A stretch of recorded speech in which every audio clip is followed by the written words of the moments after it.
Israel আবারও গোয়েন্দা ব্যবস্থার ব্যর্থতার মুখোমুখি। ইসরায়েলের জামান ইসরায়েল ওয়েবসাইটের মতে, ইরানের ড্রোন শিল্পের দ্রুত গতি ইসরায়েলের গোয়েন্দা বাহিনীর জন্য বড় এক ধাক্কা।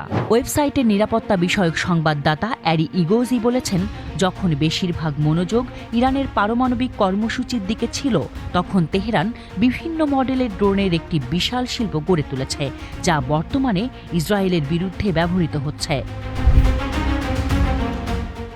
ইগোজি জোর দিয়ে বলেছেন, সমস্যাটি যতটা মনে হচ্ছে তার চেয়ে বেশি গুরুতর, কারণ ইসরায়েলের প্রতিরক্ষা ব্যবস্থা হিজবুল্লাহর ব্যবহার করা ইরানি ড্রোনগুলোর মোকাবেলা করতে অক্ষম।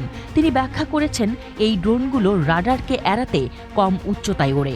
সংবাদদাতার মতে, ইরানি ড্রোন এমন একটি হুমকি সৃষ্টি করেছে যা ইসরায়েল আগে থেকে অনুমান করেনি।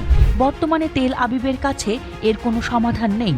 প্রতিবেদনে অপারেশন ট্রু প্রমিসের কথা স্মরণ করা হয়েছে, যা ইরান গত 13 এপ্রিল ইসরায়েলি আগ্রাসনের প্রতিশোধ হিসেবে চালিয়েছিল। ইরানি বাহিনী ইসরায়েলি লক্ষ্যবস্তুর দিকে শত শত ড্রোন এবং ক্ষেপণাস্ত্র নিক্ষেপ করে। ইগোজি বলেছেন, আক্রমণটি অনেক দূর থেকে ঘটেছে, সতর্কতা ও প্রস্তুতির জন্য যথেষ্ট সময় দেওয়া হয়েছে। তিনি যোগ করেছেন, সেদিন ইরানি ড্রোন এবং ক্ষেপণাস্ত্রগুলোকে আটকাতে যুক্তরাষ্ট্র এবং অন্যান্য কয়েকটি দেশকে এগিয়ে আসতে হয়েছিল, কারণ ইসরায়েলের পক্ষে একা কাজটি করা সম্ভব ছিল না। ইসরায়েলি সংবাদদাতা উল্লেখ করেছেন, ইরান তার সশস্ত্র ড্রোন প্রতিরোধের অক্ষকেও সরবরাহ করে, যারা প্রায় প্রতিদিনই ইসরায়েলের বিরুদ্ধে সামরিক অভিযান পরিচালনা করছে।